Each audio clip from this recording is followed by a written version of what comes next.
пораз на Еврофарм на Пелистер во надпреварот против Вардар. Беше ова прв официјален оваа сезона, ако не го сметаме тоа во Суперкупот и Струшкиот турнир. Краток твој коментар, каде Вардар беше подобар, каде Еврофарм беше послаб? Pa mogu reći da smo mi napravili dosta tehničkih grešaka koje su dale toku prednost Vardaru, ali smo bili cijelo vrijeme u utakmici i uvijek smo se vraćali.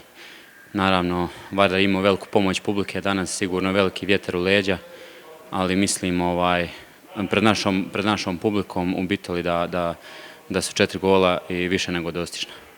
Опште впечатокот дека лани кога ќе влезевте во некоја негативна серија, тешко се враќавте. Сега покажавте дека тоа не е така и дека може да направите камбек во некој тежок надпревар со силен ривал. Овие 4 голови, што кажа, се достижни во Битола. Може ли Еврофарм да победи со поголема разлика и да биде со предност во плейофот? Pa mi se spremamo za to i nadam se da možemo. Освен надпреварите во Суперлига и во СХ лига, ве очекува и Лига на Европа. Противниците се уште не ги знаеме, но може ли да кажеме однапред за амбициите на тимот оваа сезона? Pa prošle godine smo prošli grupu, a ove godine po mom ličnom mišljenju imamo jaču ekipu. Tako da su ambicije jako visoke i u domaćem prvenstvu i naravno i u Europi. Ostaje da vidimo ko će biti u grupi. Nadamo se prvo prolasku pa dalje šta bude. Hvala vam.